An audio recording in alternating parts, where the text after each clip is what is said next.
Hey, business building warrior. Welcome to Silent Sales Machine Radio, the podcast that features hundreds of interviews with students who have used the proven Amazon course training that we love around here. That this is the community that supports that training. But we've interviewed hundreds of students who use that and have gone on to build beautiful businesses online. And they come on here and they tell their stories, the challenges, the struggles, the triumphs, what works, what doesn't, the frustrations, and the big wins. And today we've got another great story for you. This is Joseph Biz. He's been on our show a couple times now, and this is his third appearance. As you'll hear him talk about, I actually forgot that he'd been on here twice before. When we start our show, we talk about that. But it's great seeing this progression. It's a 7, 8 year progression from clueless newbie who had $500 to start. He used several $100s of that to buy the proven Amazon course. And that started his journey. Something that really stands out about Joseph's story is the fact that he lives in Slovakia. They don't have Amazon there. We talk about that on today's show. He has built a beautiful business. He shares with us today. It's running at about $2.5 million in sales for this fiscal year is his goal. He's well on his way. Great net margins. He started off as a seller using the strategies we teach to all of our new students around here, which is the reselling, the online arbitrage, retail sourcing, and that sort of thing. And you might be wondering, how do you do that from Slovakia where they don't have Amazon? Well, he uses the Prep Center network. He had prep partners. He would send his inventory there. They would prep it for him. So while he's in Slovakia shopping online in the US for his inventory, he doesn't have it delivered to him. He has it delivered to a prep partner who gets his stuff ready for him, slaps labels on it, and sends it into the warehouse on his behalf. That's how he started. And while maintaining a full-time job and a young family, he started growing his business. And then he started noticing that some of the brands he was selling or had access to were brands that he might reach out to and have conversations with and start to represent them. We call this the PPP model, proven product partnering, where you're working in cooperation with the brands you're selling and coming up with creative win-win arrangements to work with them. You can either take possession of the inventory and sell it on their behalf. You can help them set up their own Amazon seller account and get paid as a consultant. You can split the profits from the products that sell. There's several creative ways to do it.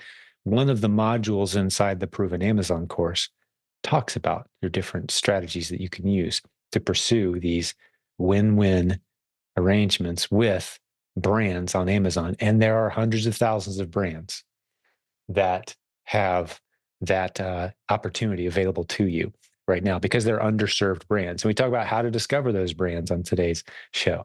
So here's a guy who's built a multiple 7-figure business, has a very flexible lifestyle. They were just in Orlando with us. He came to the United States. They don't come over this way very often from Slovakia, but they were here for 2 months. They came to our conference in Orlando, loved it. I loved getting to meet his family and seeing his wife and daughters there. It was such a cool time to see them. But the flexibility of schedule. So he's left his full-time job. He's now full-time e-commerce, using the strategies he's learned from this community, built a beautiful business. He was doing coaching with us there for a while. He was a coaching student who became a coach. Well, now he's too busy with his own business. He's not accepting clients any longer. But we do have great coaches on our team who can help you, who've all built beautiful businesses like you hear Joseph describing today. That's what we do here.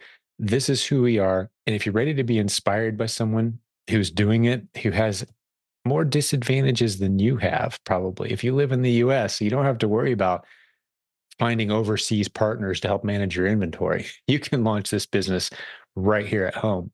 But he's done it from Slovakia. He's doing extremely well. And I think you're going to enjoy his story. I'll stick links to the past episodes where he's been on our show as well here over the past few years, so you can kind of see the trajectory of his business as it's grown. So let's jump over and spend some time getting to know Joseph Biz. Let me just point out a couple things, sorry, before we do that, because there's a couple really good lessons that I want you to be looking out for, a few key moments. One of them is when he talks about Walmart and the huge opportunity there. A lot of brands already have representation on Amazon, but they don't have any representation on Walmart.com yet. We've got new training coming out for Walmart. Now's the time to open up a Walmart account so you can approach any brand and say, hey, I'm on Walmart. Do you want me to help you sell on Walmart? And they're going to go, what? You're on Walmart? Yes. You can have a seller account, just like with eBay, just like with Amazon. Get a Walmart selling account. Let us train you how to sell on that platform. Go to provenamazoncourse.com/Walmart to see that latest training that's being released summer 2024. Huge advantage in this arena. The other thing I wanted you to listen for in Joseph's story today is how proactive he was about building relationships with mid-size and smaller brands. Now he has dozens of brands that he's working with, and it's been very profitable for him to do so. He's built his whole business on that, and he's diversified his Amazon selling strategy by having multiple brands that could easily pivot to other platforms, to their own accounts on those platforms. So he's not just relying on his one Amazon seller account with one strategy that he's focused on. No, he's diversified, and he's got a beautiful multiple streams of income arrangement now as a result. So there's a couple themes I wanted you to look for in today's episode. All right, let's jump over and spend some fun time with Mr. Joseph Biz. Joseph, my friend, good to see you again. Good to see you, Jim. Happy to be back. Yes, it's good to have you. This is your second time on the show. Correct me if I'm wrong. Actually, third. Third. All right. Well, with 900 episodes almost, I hope you can forgive me for forgetting. This is your third time. Okay. I probably mentioned that in the introduction too, but it's great to have you back regardless. So fill us in, man. Let's dive into your business. Give us an overview and what's been going on lately. A lot of things for sure. So one thing that stayed the same is that I still live in Slovakia. So that's pretty much the only thing that is kind of the same, because I was just writing notes before we had this podcast session. I was like, okay, so what changed since last time we talked? And I was like, pretty much the only thing that is the same is actually that I live in Slovakia. That Still married, still in Slovakia. That's about it. Everything else is different. That's about it. Everything else, changed with Amazon.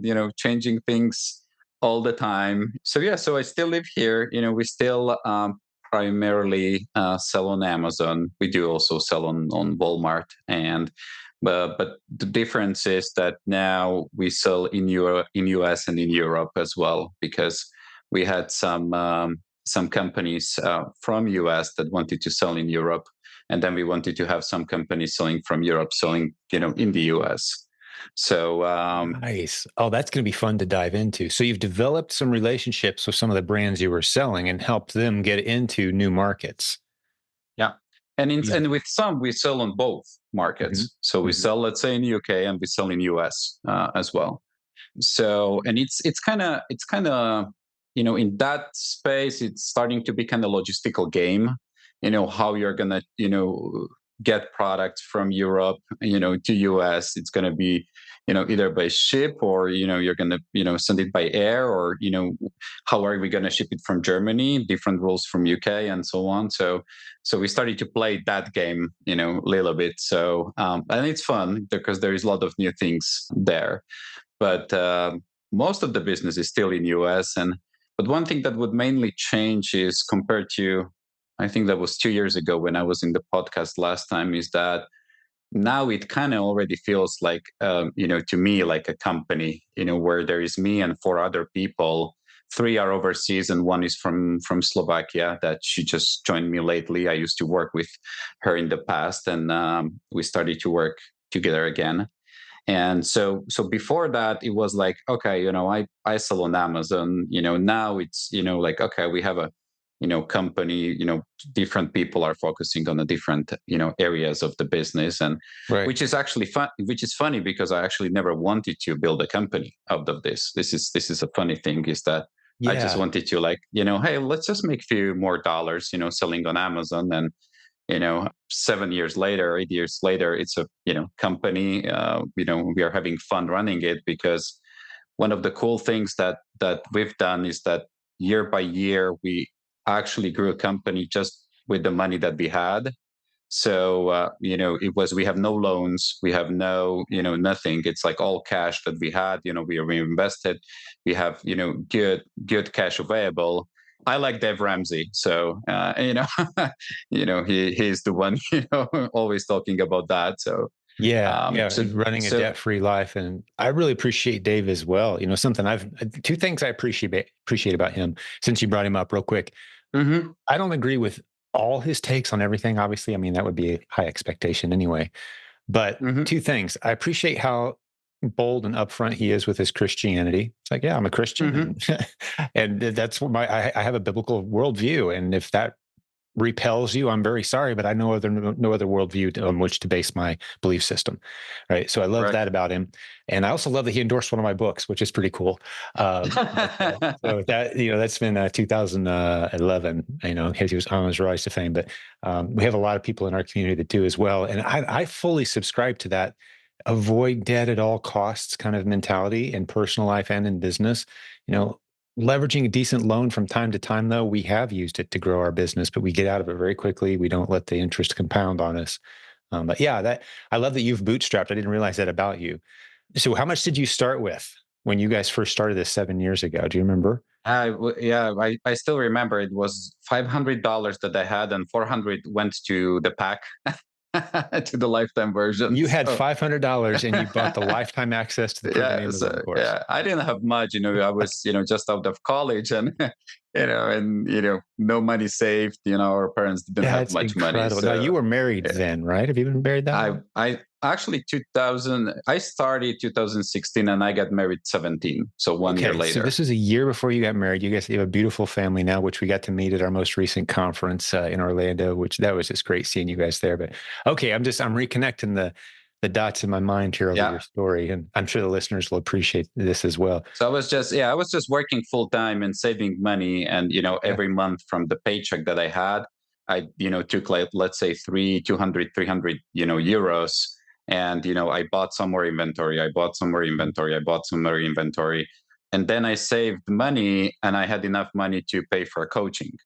So then I bought coaching, and then and at the same time I learned something there, but still I was still working full time and just taking a little bit of money from every month from the paycheck and just buying more inventory. just rolling it And over. Hmm. yeah, yeah. Yeah, and then And what year did you the go good full time? I think the full time was, good question. I was about, so 2017 we got married, probably 2 years after, so 2019 Yeah, because would you were full be. time when we talked last on the episode. Yeah. That was, I think, like 2019. It Yeah, was okay. it So was it's full time. been a few years back, and that's But that this has was been. that was already time when Amazon was making more money than my day-to-day job. So it was kind of hard to, because, like, I used to work, let's say 9 hours, 10 hours in my daily job, and then come back home, say hi, eat dinner, and then go back, for 4 or 5 hours, sitting in my small room and try to work on a business. So and it was a time, like, I did that for quite a long time, and I was like, okay, I cannot do that anymore. I have to choose one Yeah, or the other. right. So I yeah, You so went I flexible, decided, went like, full time e-commerce, and that's how it's yeah. been for the past several And years. it's actually funny because, like, Amazon was already making double what I was actually making in my day-to-day job, but I was still scared. Like, I was like, switching from that time when you get money every month, to, like, okay, we have good money now, but we might not have Yeah, the this month same might be amount of. slow, then it picks up, and that's really good. Right, I right. was still shaking like this. So it's interesting how your mind works. Oh yeah, I So mean, 22 years ago. That's how long I've been full time e-commerce, and I remember very well, especially the first 6 to 9 months. Like I couldn't get the thought out of my head. Have I just made a really big mistake? Yeah, so I had that, like, maybe for 2 years. I was Yeah, like, oh my god, like, is yeah, this really good? Can this be really feeding the whole family for long term? yeah, So yeah. But yeah, I can say I never regretted it. Not once, not for a moment have I regretted it. It's had its ups and downs for sure, but just the thing, and I'm sure you're starting to notice this. And I mean, we saw it. You were in Orlando, and you spent what, a month here in the United States from yeah, Slovakia. You two came here months, 2 months. 2 months. Yeah, You were on a 2 month trip with your young family, beautiful family, by the way, man. And it's just seeing you guys hanging out on your own pace, doing life on your own terms, running your business from the other side of the planet, basically.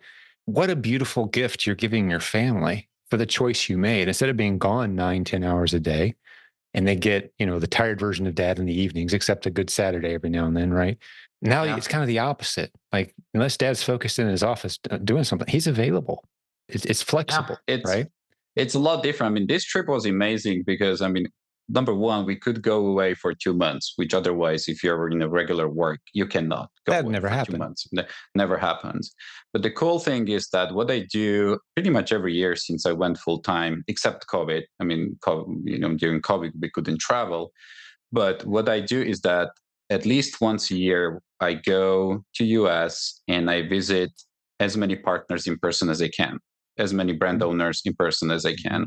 So Mhm. I fly to them. I go with them either for breakfast or lunch or dinner, just doesn't matter, just to see them. Of course, I cannot see all of them because, they all have different schedules and that. But like this year, it was wonderful because, some of them actually, there was one actually coming to see me in Orlando, in a resort. So he was like, okay, you flew from Europe, so I can come from New York, so he came down from New York and he spent time with me and my family, in the resort before the conference started. So we actually planned the whole trip in a way where, we are all together as a family, but I go for a meeting from time to time and I come back. I Mhm. fly somewhere for a day, I come back. Mhm. Maximum that I was away was like, 3 days that I went to Texas and I went to North Carolina for a meeting. But it was so cool because we were all together, seeing different places, being in a different country. Kids loved it because they're like, oh, people speak English here, and they see also many different things. But we were still all together at the same time. I could go and I could see those partners and brand owners. So it was cool for everybody actually. And yeah, it was 2 months, so it was wonderful. We loved it. Fantastic. And something that stands out to me that you just pointed out and you've picked up along the way somewhere is the value of face-to-face, in-person meetups, right? You went out of Oh, your it way to did. fly, It is.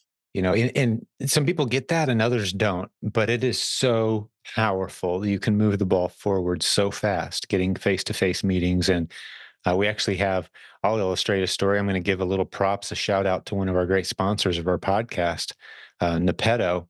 I think the link to their service is silentjimdotcom slash OA leads. I believe that's the link to them. I'll stick it in the show notes. But basically, they were in the US for the first time ever from Israel. And he Mhm. was in New York at a conference. He was trying to get our attention to show us their software. And a lot of people in our community are now using their tool as a result of this connection. But he said, hey, I'm in the United States. Can I take you to dinner? Which is a strange message to get. I'm like, well, the US is a big place. Where are you exactly? He's like, I'm not far away. I'm just in New York. I'm like, I'm in Indiana, man. He's like, no, I'll hop on an airplane right now. I want to take you to dinner tomorrow night. You name the place, my treat. I want to show you something. I'm like, okay, there's a good steakhouse downtown, right? But just the way that you have to think in even in e-commerce about these relationships and connections. You've built relationships with brands and you've met with these people and you're helping them grow their business. That's what's allowed you to pivot and sustain. It's not some strategy you learned 7 years ago from the Proven Amazon course. Like, oh, here's what you look at on a Keepograph, and you've just sat behind your computer looking for that for 7 years. These techniques are supposed to lead you to relationships, and that's the point I'm trying to make, Joseph. And you get that. Some people don't. It always saddens me to hear of people who've been doing this 6, 7, 8, 9 years and their circle of contacts and connections in the business is the few people they hang out with from our Facebook group, maybe. That's it, right? A few Yeah. friends they made. Like, no, you should have this expanding network of connections and brands and consultants and services and right. And it sounds like you've done that. So that was a long way of me saying, congratulations, dude, you get it. And that's why you've been able Yeah. to I pivot mean, and for sustain me, so well. well, that's kind of what I learned is that, especially after COVID, that, the whole environment, the whole industry, you know it was hard, for everybody because of all the costs going up and down, especially up, not down.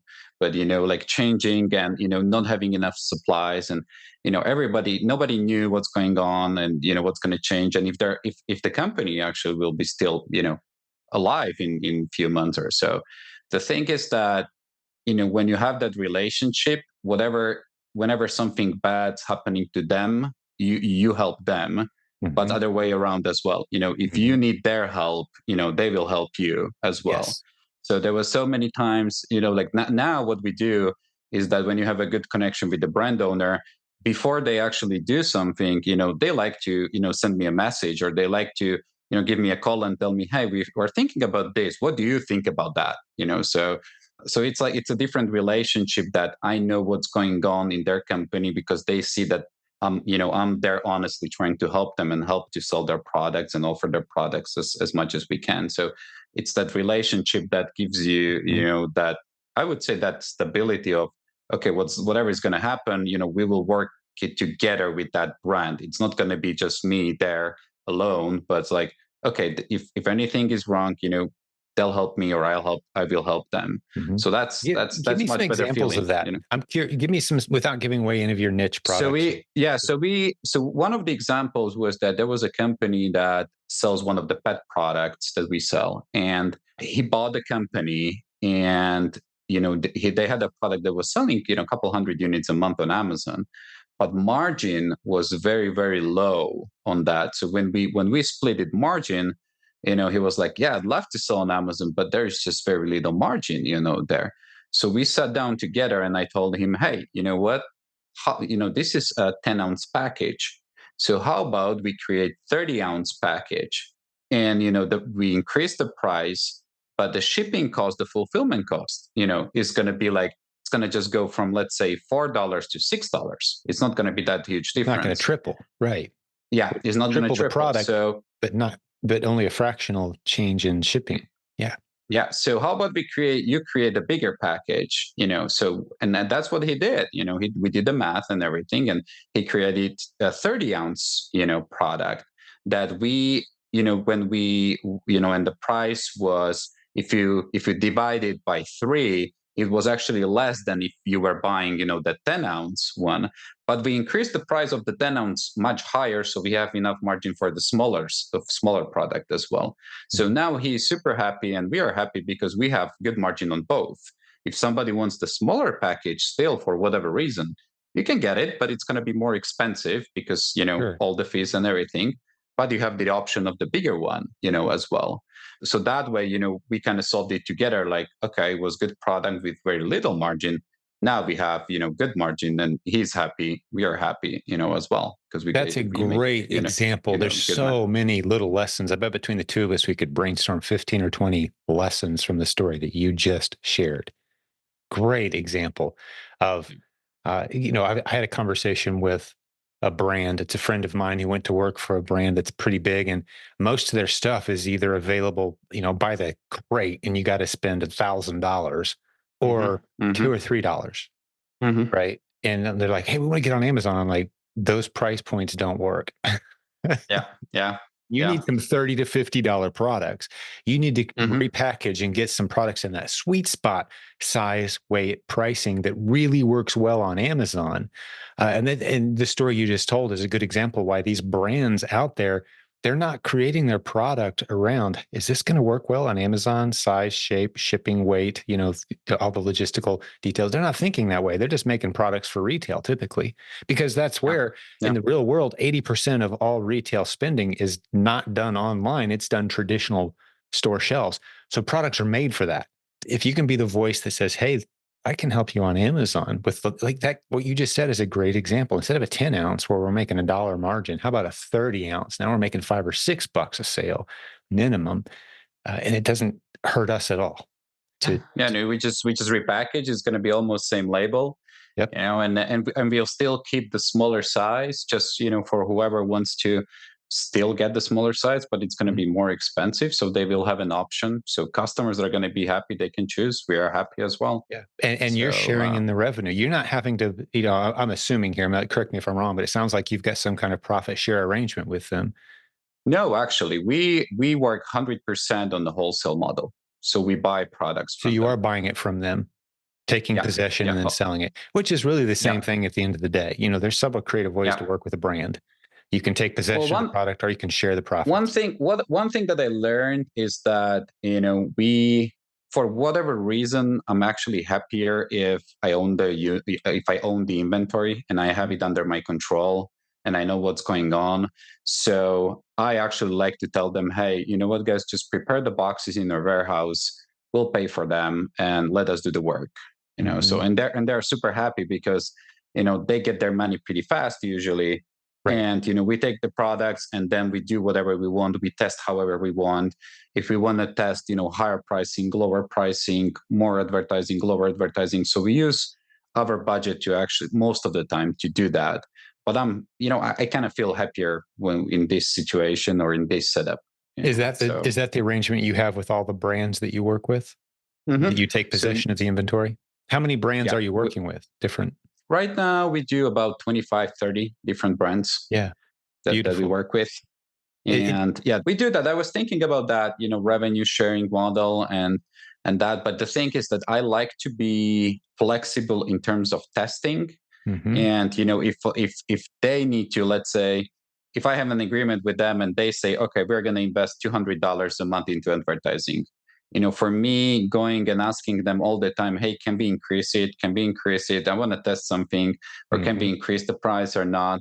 Once I buy the units, I tell them openly, like, hey guys, of course we'll respect your policy, pricing policy, everything. Of course. But one of the benefits from working with us will be we'll invest also part of our budget into your products. So we'll help you optimize the listing, and it depends on what's their support as well.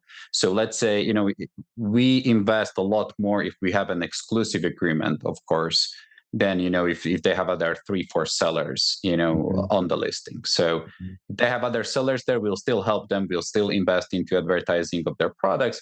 But if, let's say, if they give us exclusivity, it's a lot more investment from our side. Yeah, But the benefit is the speed, because I can decide from in a minute, like, okay, this advertising work, we can increase it. right, So right. I kind of take that risk of owning the inventory, which is disadvantage, I would say. But I like the flexibility that we can test and we can do a lot of things before waiting for an approval all the time of Makes total something. sense. Yeah, and I think the part of the maturing process of being an Amazon seller, we start all of our new sellers out with the same model: reselling, finding underserved ASINs, bringing product to those ASINs. You're learning some great lessons. You're putting money in the bank while you're learning the process. But over time, you're going to see some of these brands, these lesser served brands, build relationships. And we've got a module inside. I know you know about this, Joseph, but inside the Proven Amazon course, there's a module called the PPP, Proven Product Partnering, that teaches you this concept. It's basically you become a mini agency, MINI, Mhm. mini agency, small agency. Well, you got maybe only one or two or three clients, but that's how you got into it. You didn't start off with 25 or 30. Why don't you tell us the Mhm. story of how you got into some of these brands, how you approached them, what you said? Were you selling them as a Yeah. reseller first and then So approached them? so I remember that exactly, because for a long time the only business model that I was doing was online arbitrage. Mhm. That Right. was pretty much the only one. And I'm laughing every time when I speak to somebody about it, because I still remember that first products when I was actually trying to source. I didn't even know, and I don't remember if actually Keepa even existed. So I always ask people, like, how I sourced products? I looked at ref seller, and on the top there is like sales rank and a percentage. And I didn't even know that I should look for an average sales rank. I actually looked at the current sales rank, which is wrong.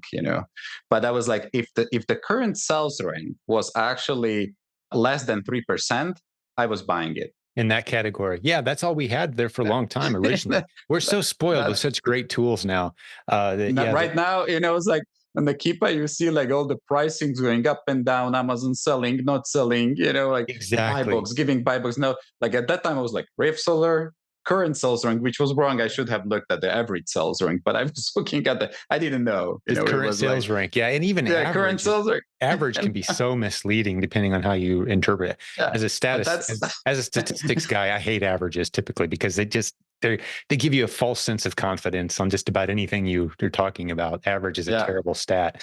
But anyway, we digress. Yeah, so I mean, you got So the so same I thing did we that teach for a all our new year. students, I, online I did arbitrage. that I did that for a year, Yeah. actually. Like just looking at that, and something was selling, something was not, and so. And then after a year, I was like, hey, what's this Keepa thing? So it took me a year to even discover there is some Keepa and some graphs and so on. But anyway, it took. Yeah, I was doing it for about 3 years, pure online arbitrage, And you were doing and pretty well then with it, if I recall. I mean, that's been a while back, but you built a first two, decent first, business. first two. First 2 years, not really, but then the third year, it was kind of okay. I don't remember the exact number, but then I kind of once I got the coaching, actually, once I finished the coaching, it kind There of we go. Plug the some coaching. There we some go. yes, some things actually clicked, and I was like, oh, okay, this works better. But then, I thought, like, I'm already like, oh, okay, I know what I'm doing now. I'm gonna go wholesale. And I was like, hey, that's gonna be super easy. I'll just shoot some emails to brands, and they will give me a price list, and I'll just buy and I'll just sell. And so I was like, I stopped sourcing online arbitrage. And I just, start contacting different random brands, no website, nothing. And surprisingly, 4 months, nobody even answered, nothing, no answers at all. And I'm like, oh, okay. So there's probably something wrong that I'm doing here, So I went back and I was like, okay, I'm not going to do it like cut online arbitrage and then going wholesale. I was like, I'll go back to arbitrage and I'll do maybe 80% and 20% of the time. So I'll be still doing 80% of arbitrage, and I'll try to get some first brands by trying to contact them, or buying wholesale. And then once I get the first one and second one, I kind of was starting to do less online arbitrage and focusing more on those brands, like 50-50 time and so on. So I just went slowly from the online arbitrage model to kind of working directly with brands, because it didn't work out on the first Sure. attempt. Sure. When Well, tell me about what a few of the first wins. I want to give some confidence to people they're doing replens, they're doing OA, they've built a business, they've got some numbers, they've got some momentum. I don't want them doing only that the next 10 years, right? It's a starting point. It's an on-ramp. And we've got sellers doing multiple seven figures very profitably with that model. We love that model. But I love to see the diversity of like what you've built. Because realistically, let's say you lost your Amazon account tomorrow. You've still got these brands that you have relationships with. We talked about that earlier. If you're having trouble or they're having trouble, you connect, you pivot, you figure something out, you find them a new seller you trust. It's like, hey, my or we account's having just some struggle, but I got this buddy or Jim we over just here. open their account, or we Yeah, just open help their them account. help them Yeah, open their own account, right? yeah. Relationships are the path forward. I can't overemphasize that enough. But let's give some confidence to the people who are in the replens. They've got some skills there. Don't just start calling wholesale companies. Say, "Will you sell me your stuff? Can I have your catalog?" Like, what's it Yeah, look like to that's what actually I build did. a relationship? Yeah, Right? it doesn't work like that. Yeah, especially now. It's actually it's. I was talking to one brand, or actually my colleague I was talking to one brand here in Europe, and it's interesting because what he told us is that when he didn't have products on Amazon, nobody contacted him. Nobody. And then once he listed products on Amazon and got to a certain sales rank, he Everybody started to contacted reach him. everybody. Like it's like those Yeah. systems. I don't know. Uh-huh. It's like those automatic systems that some companies have set up, that they just start shooting emails. Yep. Like immediately. He was like, Right. he couldn't understand, like, Right. having 10, 15 emails every day. So it's for sure not going to be that easy. Like, okay, hey, just sell me your products, of course. But one thing that I would do, if I look back and I want to start approaching brands, is number one, I would probably create at least very simple website, that, and buy a Absolutely. profession and buy a professional domain, Hmm. where it's not your name dot at gmail.com. .yahoo.com/ my Yeah, website. Yeah. yeah. So I would just create at least simple website, 3 pages or 4 pages, and just telling you what you do, and you help to grow their business on Amazon, and so it doesn't have to be complicated. I think the first website we created was like $200, and it's still actually alive right now. We're just rebranding the whole thing with Michael Gray. Doing the Oh, whole. We're Hummingbird. gonna do. Yeah. So Yeah, we're I'll gonna stick a do link to that the in our show notes for those who don't know what we're talking about. Hummingbird. It's our branding, web services, accounting, We do trademark, brand registry, all that kind of stuff. It's stuff that Amazon sellers tend to need. We do that for them. Yeah, Hummingbird. yeah. Yeah. So we work with him now on the whole rebranding. So that would be one thing that I would do. And then what I started to do was I was trying to look for those small brands and small companies that have those listings on Amazon, but those that don't sell a lot, those that Mhm. sold few units. Mhm.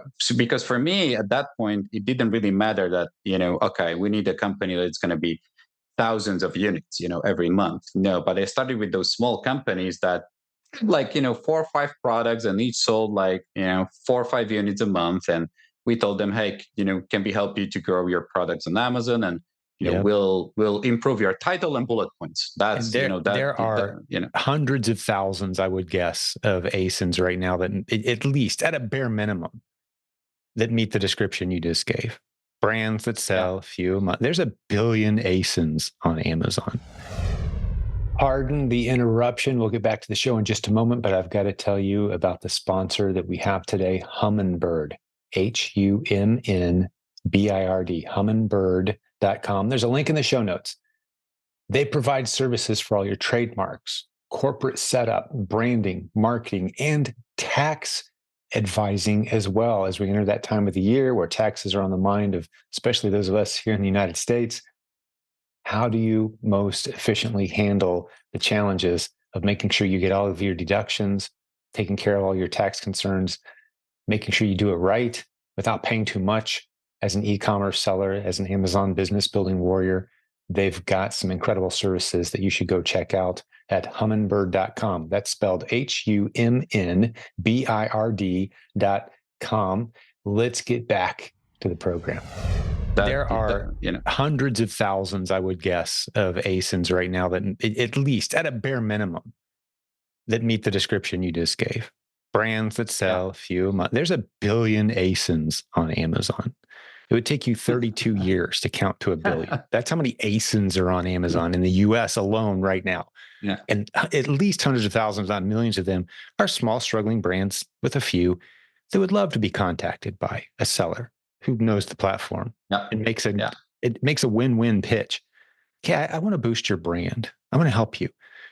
All right, I love that. It's such like, And maybe go yeah, ahead. maybe you sell like maybe you will be selling 20 units of that every month of those products. But next time you contact somebody, you can tell them, hey, we already work with a couple of brands and you have some references, and Mhm, they might know some friends that they have other businesnesses and so on. So mhm. that's how you start. Like That's right. that's what I would do. I didn't have a confidence to go. I didn't have a confidence to approach those middle-sized brands because when we got on a phone call and they started to ask me about map policies and logistics and this and this, and I was like, I didn't know what to talk about, so I was like, hey, I need to start lower, with Mhm. those smaller companies and then go step by step. So Yeah. those are probably two things that I would do if somebody wants to kind of switch. It's like, at least get a professional website, simple website explaining what you do and have a professional domain, and then start with those smaller brands, smaller companies to approach. Yeah. Yep. Great advice. And that's something. Do you happen to use Smart Scout at all for your We research? did. Yeah. Okay. We I did. figured Yeah. you probably did. Scott has done a Hmm. great job with that tool, and it's one of the great sponsored partners of our community. I'll stick a link to it in the show notes, silentjimdotcom/SS, as in Smart Scout SS. It's a tool that they've scraped Amazon's data and compiled it in such a way that you can find those smaller brands fairly easily, Yeah. instead of just kind of Yeah. randomly looking around Amazon all day. It's a great But data. it's kind of hard. It would be kind of hard to find those listings on Amazon because those low selling, Amazon shows you the high selling products if you Right. search for You anything, got to right? scroll to page So, 48 to see these yeah, guys. Yeah. yeah, yeah. But if you use software like Smart Scout, you could filter, those Hmm. listings with, let's say, less reviews or Hmm. less sales rank drops or so, and then try to Yeah. find those smaller brands And there. you could do some So of that yeah. with Keepa as well. But Smart Scout's a tool that's Hmm. designed for this research. It's a Yeah. very cool tool that they've built there. So I'll be sure to stick a link to that. I figured that's what you were using. All right. Well, go where you want from here, man. You're a great leader in our community. You've contributed so much around here. You've coached many people in our community as well to success. We hear great things. And it's, the thing I continue to love about your story before I turn you loose again is you've done all this from Slovakia, which I remember the first time I heard we had a coach in Slovakia and a student who was succeeding. I'm like, where is that? I had to get out I got my globe over here. Like, where's that again? Right? Like you don't have Amazon there yet, do you? Do you get Amazon in No, Slovakia? No. no, So we can order it from Amazon Germany, right. Okay. but Which I but it's imagine actually isn't too but popular yet. it's funny because when I meet new people here and they ask me, so what do you do? And I had to come up with so many different versions of what to tell I them love what it. I do. I do the Because same. if I Yeah, me too. because if I told them like I sell products on Amazon, they don't get what I do. Yeah. Because Amazon is not so popular, here. Right. Well, I'm So curious. Like I've often said, when I tell your story, and I've got a handful of stories I love telling from the community. I'm like, we've got a coach in Slovakia, and they don't have Amazon there. I say, and correct me if I'm wrong, but I say you could walk down the street in Slovakia and ask 1,000 people if they know what Amazon is besides the river, and they wouldn't know. Like people aren't thinking about Amazon in Slovakia the way they are here. Like in the U.S., everyone knows what it is. We order stuff all day, every everybody day. knows. I know, and during the 2 months trip, I actually tested Amazon as much as I could. I had my groceries delivered to my door from Whole Foods, from Amazon Fresh. I tested Mhm. delivering this kind of product. I just wanted to see how it really works, It's and amazing. I can understand, because at the end of those 2 months, when I was buying something and it showed me 2 days, I was already like, really, 2 days? It cannot come tomorrow, because I just got You get used to it. spoiled. I I got mean, spoiled. one of the big strategies we teach around here, Joseph, and you'll hear us talking about it, is if on popular ASINs, on really fast moving ASINs, if there's inadequate FBA coverage, meaning they don't have enough units in every warehouse, there's a few hundred warehouses, Yeah, you could be an FBA seller, hop in there at a high price and make sales way above the price point of everyone else, because Americans quite often shop wanting speed instead of price sensitivity. And that's true. there's Yeah, millions of products right now I could order and have on my front porch 2 to 4 hours from now because I live in a major city. It's yeah, incredible. yeah, And those yeah. products I aren't was shocked. shipping from 3,000 miles away. They're shipping from the warehouse that's near me. Yeah. The first thing when I learned that was when we started with one brand and they had a very heavy product, and there was an FBM seller, only one FBM seller selling Mhm. it. It was one of the retail stores actually. Okay. So they had it in their warehouse and they were offering it on Amazon. But for the price that they were selling it, the margin was very low. And I was like, I don't like to sell that on that low margin. So I was like, but let's try to ship it in and see what's going to happen, see how many units we can And sell. raise the price. And so I played with the price, and then we increased the price. And so it was one FBM seller and one FBA seller, us. And surprisingly, we never had a buy box. Never ever had a buy box for 2 years. We Mhm. still sold 90% of the units that listing is selling. And if you look at the Awesome. statistics, Yeah. it's like 0% buy box, Yeah. zero. Now, But the but the but the how but do the you reason for know that that, you were 90%? Did you know the other seller and their because because volume? because now no, because now we looked, Amazon is showing you how many units it's selling, Oh, the okay. the listing is Right. selling. But I mean, it's not like exactly No, 90%, but if right. yeah, but if like we can see like, okay, it's selling 50 plus, or Mhm. or 100 plus, we know like, okay. Or actually the fact that we knew is that because we holded on the price, FBM price, for a month at least, we wanted to know how many units that FBM was selling. So Okay. we You had it there tested. for a month. We tested how many units it's selling, and then we increased the price, and that's how we knew, kind of like, oh, we're selling I love 90%, it. But for the of listeners that. who are listening to this story, rewind and listen to the last 2, 3 minutes again. Brilliant illustration of something we talk about all the time around here, and that is the ridiculous advantage you get by sending in FBA inventory. As far as from a shopper mentality, Amazon may not even put you in the buy box, but you're still going to get more orders than the merchant fulfill sellers because people want it fast. And that merchant fulfill seller, unless you happen to live near where they're located, Like if let's say that merchant fulfill seller in your story was in Los Angeles. So everyone in the LA area is going to see about the same delivery time, Yeah. FBA versus FBM, 2-3 days.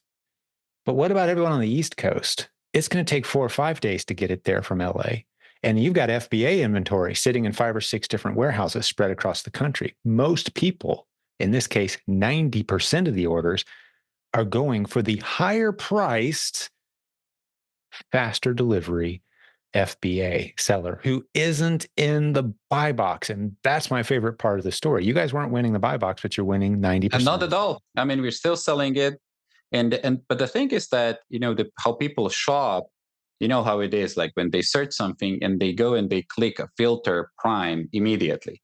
Yep. So, and so if somebody was searching for that product, they went and clicked prime, then when our price and offer immediately showed up, they didn't even know that there is another offer They may there, not even because know, or they just want the they, faster option. We'll never be in the yeah, head of every shopper, but all we do know is yeah, 90% of the time, yeah, you were getting the order priced higher than. yeah. Then What the was the price FBM, and difference? Do you it remember? was Significant? it was $9, but it was higher price. It was like the FBM was 171 and we were 180. Yeah. So it was $9. Yeah. And you So never 100. won So the buy box. But never. If you look at the Keepa I statistic, love it's it. like buy box 0% of the time. Yep. But for 2 years, we're getting 90% of the sale. Yep. Great illustration. I love it because I do get some pushback on that whole above buy box thing. And I'm like, guys, it works. And that's what I would call a classically underserved ASIN, Joseph. Well, Underserved. yeah, it's like, Only FBM. yeah. That's it. Okay, we need an FBA seller at a high price. That is an underserved ASIN. And you and had there been other FBA sellers, they could have hopped on it as well. You probably could have been at an even higher price. If you're getting 90% of the sales, I would have raised my price even more. Did you guys experiment with that at all? We wanted to, but at the same time, when we're trying to build that relationship with brand, we are trying to get as much volume as well as we Sure. can. So so we show them that we can move Mhm. a volume, because in Mhm. more higher price would be probably more margin for us, but it would be less volume. So what we're trying to find that sweet spot where we are happy with the margin, but we Mhm. are still Sure. Sure. moving the volume, because then brand is happy Great as story. well. Such a great So story. That might be my favorite segment. I love the segments of podcast episodes that I can go back to the newest sellers in our community. Those are just getting momentum and say, see, you're overcomplicating this. Here's the lesson that I just heard. There's several lessons. One of them is find ASINs that are moving fairly well, that don't have adequate FBA coverage, and hop on those ASINs with a nice high FBA price and see what happens. yeah. And Just if it watch what happens. sells. If it doesn't, you sell out the units and you move Yeah. on with something You else. test a few Same. units, test a few at a high Yeah. price, and you can find incredible. Yeah. So, all right, I don't want to get too far away from. I'd like to hear specifically some of the brands. Are these the brands that you work with now? Did you start selling these brands on your own before you reached out to them, or did you reach out to them and then hop on those ASINs after the fact? Most of the cases we reach out to them. First. Most of Okay. first. Yeah. Most of the cases, we reach out to them. There was actually one, and it's it's actually super funny story. Again, is that it's a huge group, out of UK. I'm gonna tell the story because you're gonna laugh about it. Is that I had a friend of mine that worked with me for some time, and we found them online arbitrage, those products, and they were super, they were selling well. And I was kind of pushing him like, hey, you know what? Contact them. Try to, ask them if, we can somehow, help them to boost their, I had an email that was like very, sophisticated, like, can we help you with your Amazon sales and so on. But I didn't tell him what to write. I kind of wanted to see what he's going to write, by himself. Mhm. And email that he wrote to them was exactly email that you don't want to write to the brand. So what he wrote to them was like, hey guys, we're buying your products online arbitrage here, and we make good profit, and we would like to buy it from you directly because it will make it easier. and we sell it on Amazon. That's what, he told them Right. exactly, like, we Right. buy it online arbitrage and we sell it on, and, brands just don't like it, Yeah. at all, and when I saw that email, I was like, no way he wrote that email, but I was like, I didn't say anything. And then we received an answer from a big group. It's like, $3 billion group that owns multiple brands, and they owned one of the brands. Right. And I looked at that email and I was like, oh my gosh, that's a huge group. It's going to look bad. And, and the person was like, don't do that. You should, you don't sell there, you shouldn't be buying from our website. It's in terms of policies and so on. So but he actually at least got back to us. Right. So I was like, hey, I told to my friend, hey, we have a contact now. So that's good. Yeah. Let me try to step in, and I'll try to answer something, and we'll play a little bit. So I started to send him like, oh, okay, we understand, we'll respect that. So is there any other way we can work together? And he was like, no, we have this. And I was like, okay, but can we maybe do Walmart? And he was like, oh, okay, we don't have anybody on Walmart. You guys maybe could do Walmart. Long story short, we actually end up selling on Amazon and Walmart. Right. Working with them directly, actually Yes. buying from them directly. Beautiful. And how big of a client is that for you now? Um, well, right now, I mean, they have multiple brands, so it's not that Sure. big because they closed some of the brands. But I mean, it's a decent brand because that we sell. But the cool thing is that we've been working with them for years now, and Yeah. selling their products in US and in UK as well. But it started with I mean, what I consider like, oh my gosh, you don't send that email to brand. But because he sent that email, the answer Yeah. was negative, but at least we got a contact. Yeah. Yeah. I mean, So it's the equivalent, that story reminds me of, like, it's the equivalent of these guys that have the just mortifying stories of how they met their wife. Like, their first attempt at conversation was just like, yeah. are you kidding me? That's what you said the first time yeah, we've been married 25 years, but the first time I met her, I said, blah, blah, blah. Like, you said what? But it worked out. Yeah. Yeah. So, but if I would send that sophisticated email that I prepared, I probably wouldn't even answer, They right? wouldn't You even would have just, answered. It just kind of yeah, tweaked them. It's like, yeah, what? You're so bold as to think that we would even yeah. consider, like, yeah, okay, well, we And have then, a contact now. Yeah. Hey. now we have a contact, and we actually Yeah. turned out going to be a good Yeah. friends, have a See. good relationship. Yeah. They're out Right. of UK. We were selling for a long time in US. Mhm. They closed the brands in US, but because we had a very good relationship, Mhm. he was like, okay, guys, we closed them in the US, but Mhm. we'll give you those brands in UK if you want. Yeah. So again, same thing. It was like we had a good relationship. It wasn't like, hey guys, we are closing. See ya. We don't work. Again. But it's like, Yep. okay, we're closing, but we like you. So how about you guys want to take the UK? So we still sell their products on the UK. So it's like so many of those funny stories is that sometimes you're trying to make things super sophisticated and complicated, and sometimes it's just yeah. Yeah. Yeah. To the bold goes the victories, man. And something else you just said, a nugget of a lesson I want to pull out of what you just said that we kind of breezed past is the Walmart angle.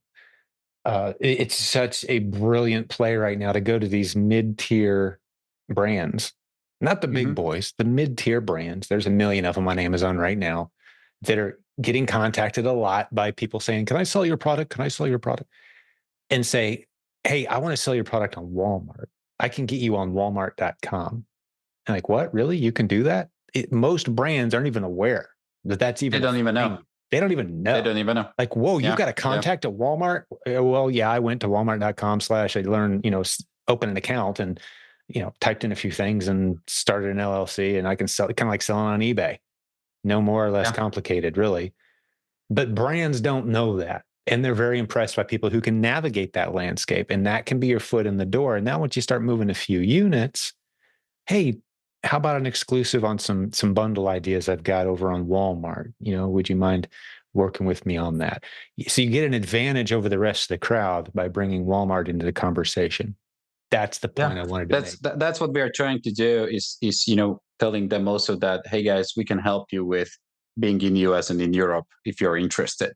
Mm-hmm. Because we know that there's not so many companies doing that, not so many Mm-hmm. companies doing both. Mm-hmm. So we're like, hey, how we can actually, bring value, and it's either by bringing new marketplace or bringing them somewhere, on the market that they're not there yet. Yep. And the same thing with the European companies, going to US. But again, like we had just had a case with one of the companies that we sell their products on Amazon, and a brand owner sent me a message saying, "Hey, Walmart contacted us and they wanted our products in their stores Mm-hmm. or selling on their online store. But do you guys want to sell it online instead of them?" So I was like, "Sure, thank you for letting me know." So so we started, to sell their products on Walmart, but just because he came to me before he even answered to Walmart, So That's the value of you know, relationships right there. yeah, Beautiful yeah, illustration. Instead of just cutting you out, they came to you and said, what do you think of this? Let's do this the right yeah, way. Right. yeah, yeah. So we started to sell, and it sells. So those relationships are super important because Mm-hmm. Mm-hmm. any hurdle, any opportunity, you go with them, and they can trust you, and they consider you more as a business friend than just a Yeah. company reselling their product. So Yep. and I love that about the whole thing is that I don't mind to spend money and fly and going and see them, because in the end that's something that is the most valuable, at least for me. Yeah. So You're investing in those relationships and that pays off long term. And there's so many directions you can pivot with that list of contacts that you've built relationships yeah, with over the years. And I say all the time, like, I don't need to see your numbers. I don't need to know what strategy you're using. There's only one question I have to ask to know if you're going to make it. Like, where are you going to be a year from now in e-commerce? The only question I need answered is, are you constantly adding to and improving the quality of the number of relationships that you have in e-commerce contacts? I'm talking about people in the same business as you. I'm talking about suppliers. I'm talking about, do you have a coach? Do you have a mastermind group? Is that list of names growing over time? The number of people who know, like, and trust you, is it growing? If not, your business is dying. You just don't know it. If it is growing, you're going to be fine. You just don't realize it, maybe. That's the yeah, key. Relationships are the key. I mean, just this week, I can tell you in the last 7 days, I can tell you the number of people who either I've reached out because I have a struggle with something, or they've reached out to me because they're struggling. They know I'm the guy and they've earned my trust and respect. And we've solved a problem together, created an opportunity together, pivoted somewhere. It's all relationships. Right. So beautiful. Well, we're going to start wrapping this up. I know you've got something else to get on to. This has been a great episode, but I want to give you a chance. Is there any last story or tip or anything that you want to share with the audience? And I wouldn't mind hearing too, to the degree that you're comfortable with it. I didn't ask you before we hit record, so we can edit this out if you want. But I am curious, how's business? Right? Like, give me some numbers. What's just round numbers is fine, but just so people can have an image in their mind, like, what's Joseph built here over the past few years? yeah. So I'll turn it over So to you for those. yeah, so I mean, this year we should probably end up somewhere about 2.5 million in sales. Margin wise, it depends. Product by product, but I would say we gross about 17 to 18% of the margin from the sales, and then of course it depends what expenses we have when it comes to people working and and other expenses, but those are the numbers that we have right now. So super happy about them so far. And because the thing is that what I like to do even with this company is that, and with people that we have inside of the company, is that we don't rush. We don't go like, okay, we need to have 20 new brands, or 30 new brands, or 200% growth, 300. No, I mean, as long as we are growing, and we're improving the company and the products we sell, like, I'm happy. Like, I hired a friend of mine that started to work with me, and 4 months, and she was supposed to be mainly to bring new partners, new companies, new products that we could sell. Right. And after 4 months, we don't have any. But I just had a call with her, and I told her, hey, you know what? I'm just super happy for all the work you did. because she changed this and she changed this and she suggested to do this, and it was kind of those things that I didn't really want it to go that way, like the rebranding and some of those things. But she was like, hey, you know what, how about we change this, and she was like pleasantly persistent, nicely, Hmm. all the time. So she improved a lot of things. So I was like, telling her, hey, you know what? That's all. It's all good. We don't need to have new brands right away. It's like I'm super happy with what we have done, in a company in general. So that's what I like. I like to go step by step. We don't have to rush. It's like we are building business, but at the same time, I'm trying to create a company where we actually enjoy what we do. It's I don't want to be like, hey, KPIs, new products, sell more, sell more, sell more. No, I mean, the good thing is that when you go step by step, you have time to evaluate, you have time to see like, okay, does this really work or not? Is this a good way, not good way? And that's also a good thing about actually using your cash flow, because you're gonna hit your limits at some point, and that means you have to stop for a minute. And then if you cannot you can buy more inventory, but then you can actually sit down and, oh, okay, so how we can actually optimize the things that we have inside of the company. With having unlimited budget, it would be like, okay, we can just go go go go go, new Right. products, new products, new products, so Right. I Right. don't know, that's just my approach. Somebody would No, disagree, and that's fine. no, But I'm fully on board. Slow and steady. Steady yeah, effort in the right direction. It'll take you so much further, so much faster. It makes me nervous to see the huge spikes up and the huge crashes down. And even the Bible says, "Wealth hastily gained is soon departed." So anything that like just adds to your bottom line in a huge way, super fast, that's actually scary because it'll be gone yeah, just as quickly. So the slow, yeah. steady route, the people who sustain, they focus on slow, steady growth and relationships. That's a theme. I've been doing this 22 years.